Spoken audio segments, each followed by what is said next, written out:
hello, welcome. It is Health Hacks with Mark L. White. My name is Rusty Humphreys, and sugar, that's what we're talking about today. Actually, I've known Brad and his father. They have an amazing practice up in Jacksonville and up in Atlanta for 3 or 4 years now. And they're always on the cutting edge with everything to do with hormone optimization, but they've really embraced the whole ED craze in helping guys optimize erection quality. And Brad's going to fill us in on other ways people can avoid ED by focusing on the basics, which is really lifestyle and the benefits of eliminating sugar. So, absolutely. That's right, Mark.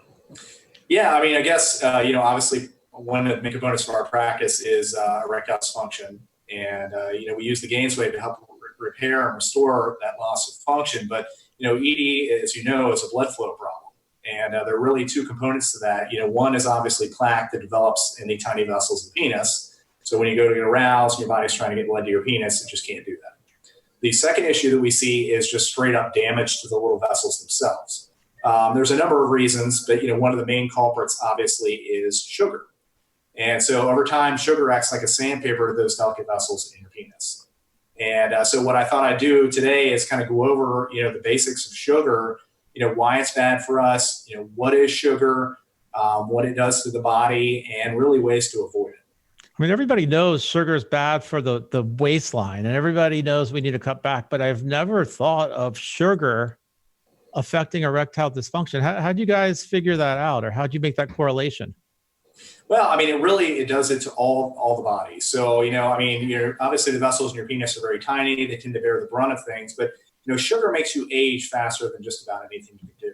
And, the obvious things that we see with sugar, excess sugar ingestion, are things like diabetes, obesity. Less well-known things are things like atherosclerosis, the plaque that also develops in the vessels, in the body. It's also been linked to things like Parkinson's disease, Alzheimer's, dementia.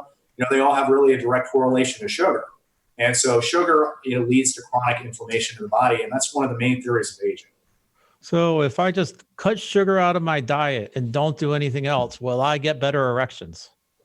Not necessarily. So, once the damage is done, that's the problem. So what, sugar really is, I kind of correlate it to a car. So, to have a car run optimally, you need gas and you need oil. It really is the same thing with our bodies. You need, obviously, sugar. That makes the car run, our bodies run. You also have something called insulin. Insulin is essentially the brakes. So, blood sugar, in our bodies, helps with, obviously, our brains. It helps with our ability to move our muscles. So sugar is important, but the problem these days is we're eating way too much of it. And so sugar is a lot more than what you think. Cakes and pies are what most people think of sugar being, soft drinks. Sugar is more than that. And, sugar can also be pasta and potatoes and breads and rices. So it really took us a long time when we got into preventative medicine to realize it's just much more than simple table sugar. It encompasses all those things. But back to my point, when you eat too much sugar, it's like filling your tank up and then pouring gasoline all over the car and in the interior.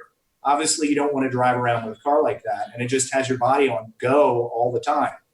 Your insulin, for a while, is able to slow that down and have it break. But after a while, your pancreas, which produces insulin, is eventually just not able to do that anymore. So the car's been going and steaming along for so long, you just can't add the brakes any longer, and that's when guys develop things like diabetes. So And I was going to say, is the issue the sugar itself, or is it that we eat way too much? Is it the type of sugar we eat? Is it how we absorb the sugar?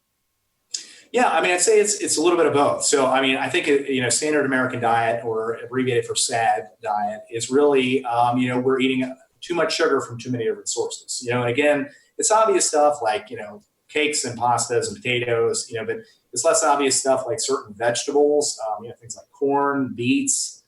So there's certain things we want to move towards, and then certain things we want to move away from. What happens if I have a sweet tooth? How do I get my carbs and the energy to go?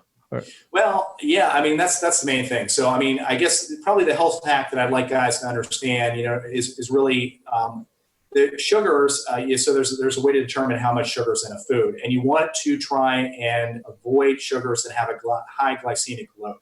So a glycemic load or a glycemic index is how quickly sugar is absorbed into the body. And so, 20, 30, 40 years ago, we were telling everybody that complex carbohydrates, when you had diabetes or when you're obese, those were okay to use to help lower your weight or reduce your risk of diabetes. More recently, they realized that that's not the correct thing, because even if you're eating a complex carbohydrate like a sweet potato, it's how quickly it's absorbed into your body. That's what creates the problem. And so about 10 years ago, they started doing a new study where they actually took healthy subjects, and they had them fasting. And what they did is they took them in and they fed them 50 grams of sugar. Mm-hmm. And they waited and plotted it on a course, how quickly their blood sugar went up and then how quickly their blood sugar went down. And they measured the area below that level. The next day they took them in, they fed them 50 grams of sweet potatoes. They measured how quickly the plot went up and back down, and they looked underneath, and it rated 85.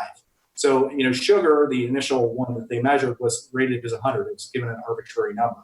But other foods were given a number above or below that level. Things like rice cakes, for example, are 110 compared to sugar, which is 100. Wow. So rice cakes are worse than sugar. Rice cakes, the ones that usually your secretary has in her desk, yes, those are really worse than sugar. How about bagels? What is this? Well, bagels. If I like bagels, bagels going to spike it. Bread, like what do we eat? Yeah, basically, if it tastes good, spit it out. That's the moral of the story. You want to find foods that are low glycemic, and really that's the hack I have. So, Harvard and other people have gone in and actually measured the foods, hundreds and hundreds of different foods. So one way to do it is to actually look and go online to find the list of the foods that they have measured, and you want to try and keep a glycemic index below 55. More specifically, I can give you a list of foods that you try and want to avoid. So in terms of things like starches, you're looking to try and avoid, as I said, things like pasta, potatoes, rice, bread, cookies, cakes, potato chips. Those are pretty much out. Vegetables, most vegetables are all right, but again, you're trying to avoid things that are really high sugar. I mean, when you think, have you ever had a carrot juice or, things like that, where you have a smoothie? Those things actually taste just like a soft drink. So beets, carrots, you want to try and avoid corn. So carrots are bad for you, or are they fine? So what you're trying to do is you're constantly trying to weigh the value out of the nutrient contents of the food versus the sugar level. So as an alternate, obviously we know carrots have carotenoids that are healthy for your body, but you really would rather try and avoid those because of the sugar. So an alternate way to get those same nutrients is to move over to something like an orange bell pepper. It's got the same carotenoids, the orange color, that carotenoid, or the subnutrients that help, but it doesn't have the sugar associated with it. So it's all about understanding the relationship of foods, trying to get the nutrient value out of what you're eating, but trying to keep those sugar levels as low as possible can. How about if you're mixing the sugar? So I'm at a lunch. If I want to eat a piece of fruit that's got a high glycemic index, but I mix it with other foods that absorb it, will that slow down the absorption? And that's absolutely true. Yeah. So you can kind of sneak around and get away with that. So, if you want to pair like an apple, which is a little bit higher glycemic index with a piece of cheese, or you want to pair, nuts with, something else that's a little higher glycemic, like a piece of, fruit, like a mango or something else, you can kind of cheat and it'll help slow that absorption rate down. So it's not just constantly spiking your blood sugar up where your insulin's trying to meet it. If I want to know if sugar is damaging my body, is there a blood test I can do, or what do the doctors look for? Yeah, I mean, they're looking really at glucose. Glucose is a rather instantaneous look at how, quickly your sugar levels rise. So that shows over the past couple of days what your sugar level has been like. If you're looking for insulin is more like a monthly snapshot of what your sugar levels are. And you're trying to keep those generally, as low as possible. Sugar just makes you age faster than just about anything you can do. We all know, I guess, the relationship between sugar and diabetes. And we all, I think you see a lot of diabetics who have ED problems. Would you agree? Yeah, obviously. But 80% of the people that come into the office that have ED problems, I'd say it's directly sugar related. Yeah. And now if they just fix the diet, can they repair the damage, or is the damage done already?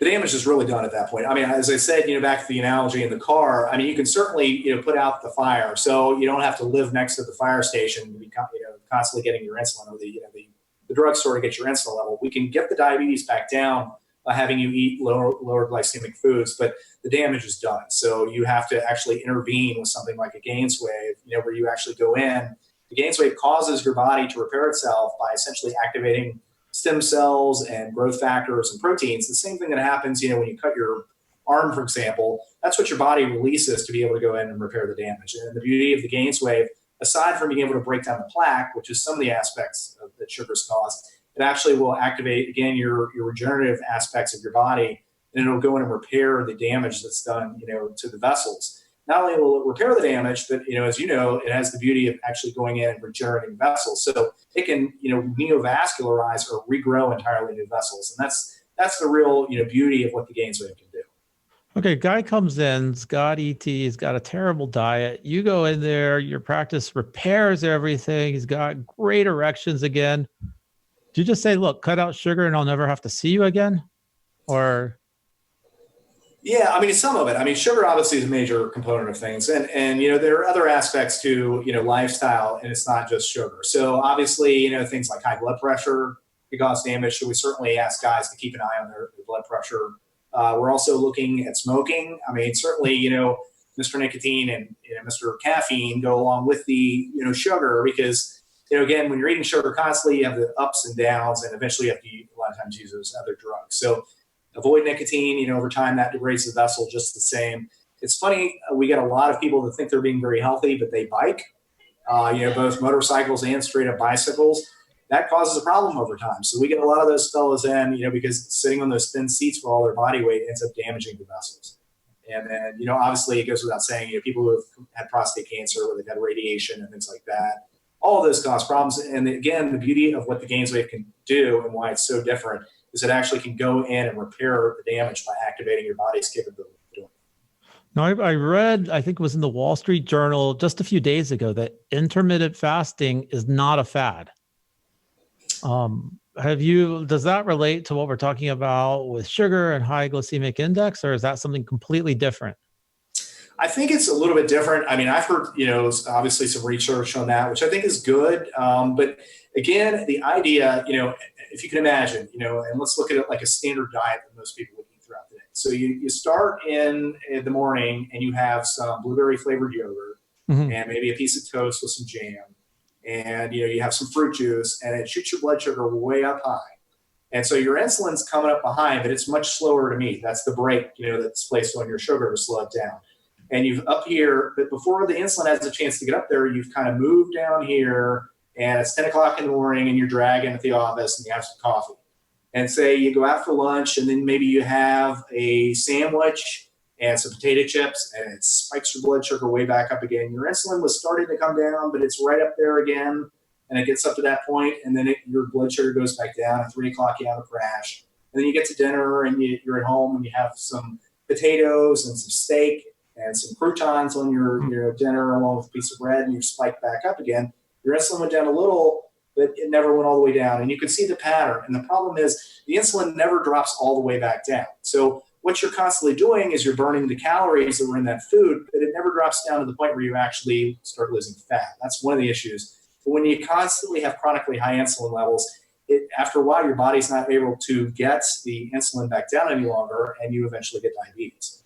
What we want to do is try and slow things down. So we want to, more of a level that's like this, little hills, where your insulin is able to map and meet those levels. What you do in the morning, for example, is maybe have some nut butter or a unflavored yogurt, and it just barely spikes the sugar up. And then maybe lunchtime you have a piece of chicken and some lentils, no sugars. It's barely spiking the blood sugar up. Dinner, the same thing, maybe a piece of salmon and some broccoli, and it never gets that level up. So the insulin is constantly rising and lowering along with the sugar levels, and it never creates the spikes. And that really is how people can stay healthy for the long term. So whatever point you're at right now, no matter how much sugar you've eaten in the past, you can start learning these things and look at the glycemic index of loads of foods and train yourself a little bit. You can learn which foods to kind of steer towards and which foods to avoid. It keeps you much healthier, and over the long term, it keeps that chronic inflammation. One of the theories of aging, it keeps the inflammation much lower, and you don't have the degenerative diseases like you see all your friends having over time. I know you guys have an amazing preventative health practice, but how did you guys get into this? Give me a little bit of background, and why are you passionate about helping people? Yeah, I know my dad is, the doctor here. He was practicing conventional medicine for a long time. So he was in pulmonary and infectious diseases and critical care medicine. And, the story he'll tell you is he was, starting to see 40-year-olds, 50-year-olds in the ER that just didn't need to be there. And it was because they were leading an unhealthy lifestyle. And he just said, after many years of doing this, he said, there's got to be a better way to practice medicine. I was finishing up school myself and was working in a health food store. And really about the same time, we both drew the conclusion that we really liked this preventative aspect of medicine. And went out, got trained, and we shifted over, into preventative. And it's just that 180-degree shift from reactionary medicine, where you get to spend 5 minutes with your, doctor, into a place where you can spend much more time with patients, and you get to prevent them from ever getting these diseases and problems that most people do. So it's just a total switch, of this fix it when it's broken approach to medicine to trying to prevent things from happening. Why do you think mainstream medicine hasn't embraced preventative health? Because I do agree with you. We keep people from getting sick. We solve the problem, right? Yeah, it really is. I don't really know the answer to that. I mean, it's funny, you go to your general doctor, you're lucky if you get to spend, 15 minutes with them. I mean, that's on a good day.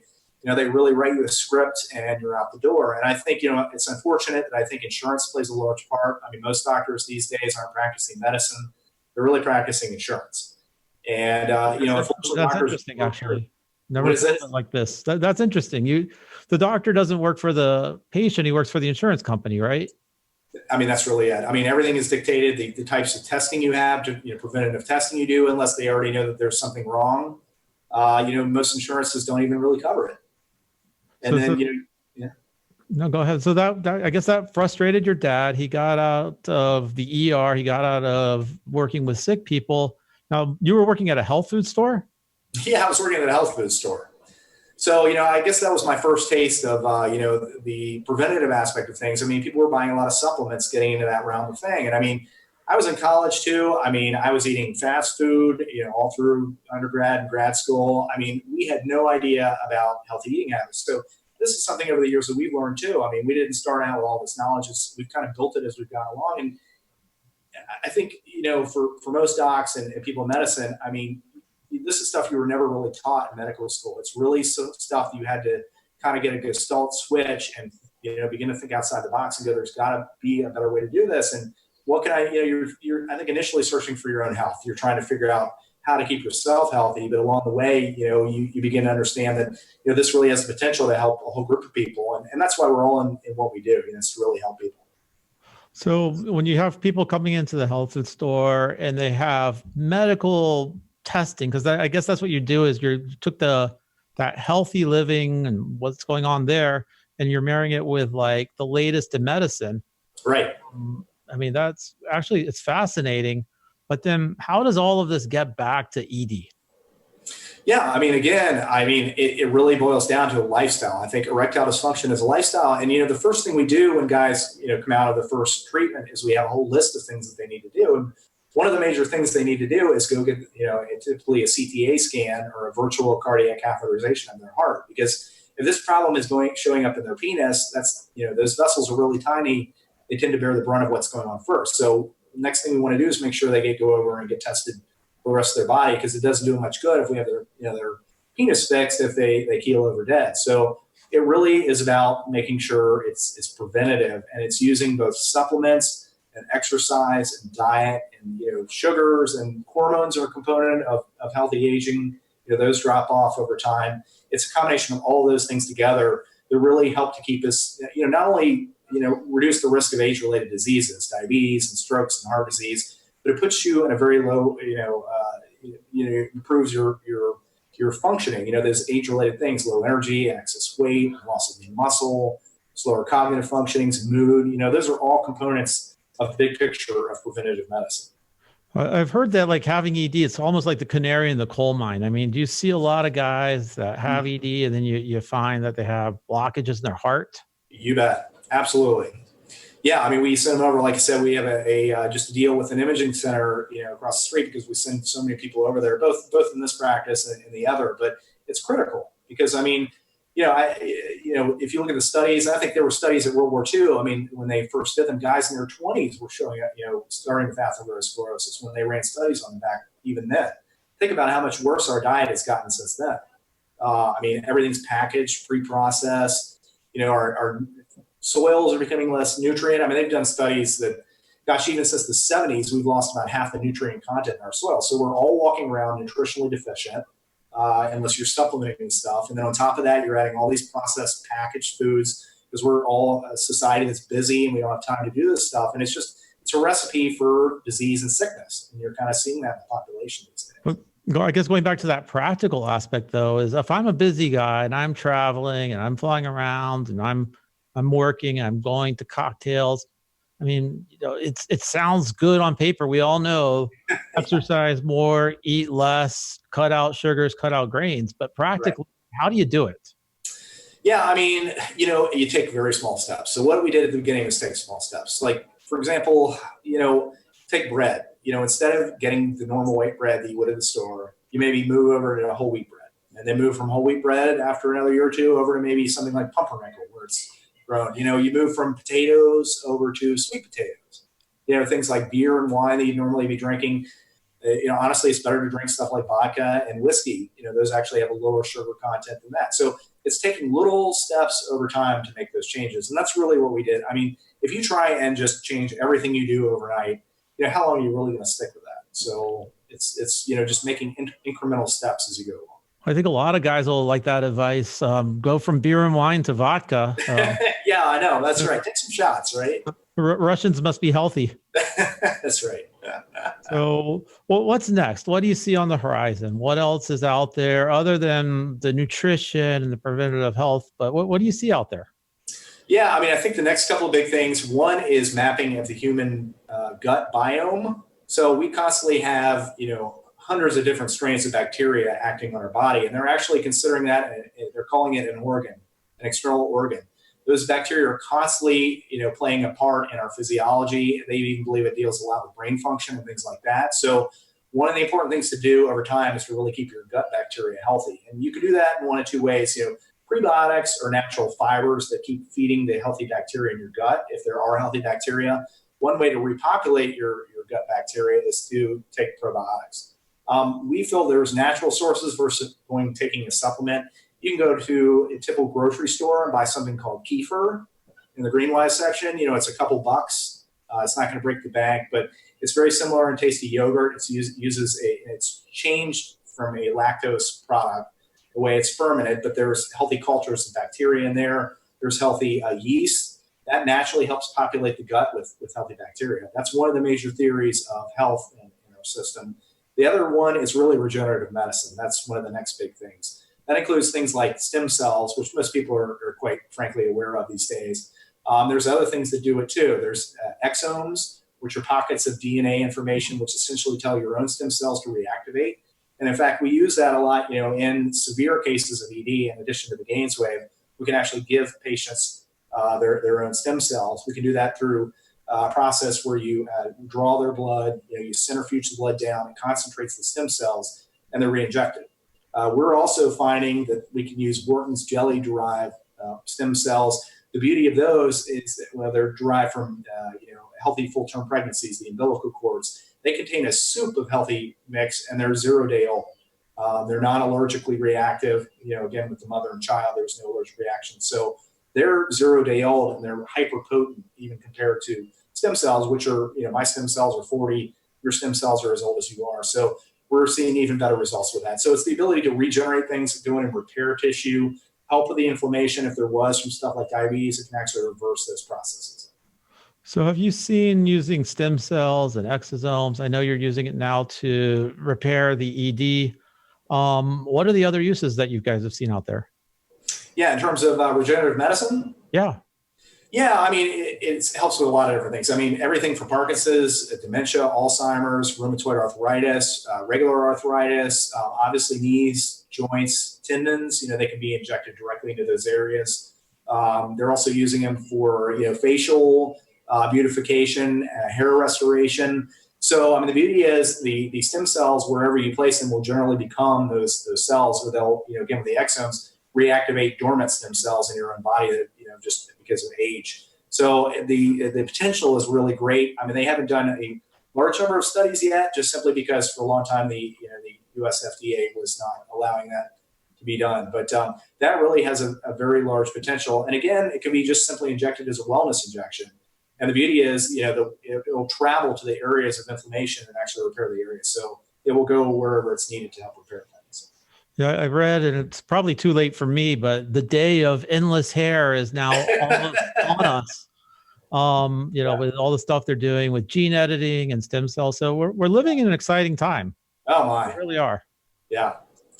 So yeah, I mean, gene editing is thrilling. Using CRISPR-9 technology. I mean, they can actually, if you've got a problem, they can really go in and snip it and repair it. Typically, before birth and things like that. And that's very promising. That's another real exciting aspect. Well, awesome. I'm so happy you're on. If somebody wants to come see you or your practice, your dad, how do they find you guys? Yeah, I mean, the best way to get a hold of us is, up here in Jacksonville. That's where we're usually located. We have the practice in Atlanta, but we do primarily most of the work here in Jacksonville. So they can always give our office a call. I don't know if you've got that up on your screen. I'm happy to give the number. We'll put that in the link. We'll make sure people can find you guys. That's in the link. Give us a call. My dad is always happy to spend 20, 30 minutes with somebody who's interested in what we do, getting to know them, making sure they be a candidate, and just trying to understand. I mean, the beauty of what we do is we can afford to spend some time with people who come in. It's not a cookie cutter 5-minute process. We work at a DNA level to really go in and uncover patient's strongest and weakest health links to try and help them the best we can. So you work for the patient, not the insurance company of the patient. We work for the patient, absolutely. And our goal is to keep you living healthy, and not just living a long time, but living well. So there's a curve as you get older, associated with kind of a long, slow decline in the aging process, where you begin to get infirm and all those things. We try and keep you very high, and for however long you're going to live, drop out very shortly at the end. So it's not just about your years; it's the quality of life that you live those years. That's what's most important. The quantity of the years versus the quality. Hey, Brad, I really appreciate the time. Hope to see you soon. What a great show. So you find out more about Bradley I at Gainswave Jax, that's JAX for Jacksonville.com, or Gainswave Buckhead, where I used to live in Buckhead, Atlanta, Georgia, Buckhead of the Atlanta area. You can also, you got a phone number there too, Brad, you like people to go to? Yeah, sure. If you want to call, you can call us at 904-674-0404. All right. Thank you very much, awesome. Bradley I and Mark L. White. Make sure you subscribe to the show. Click right here on the button and share the program as well. This has been Health Hacks with Mark L. White.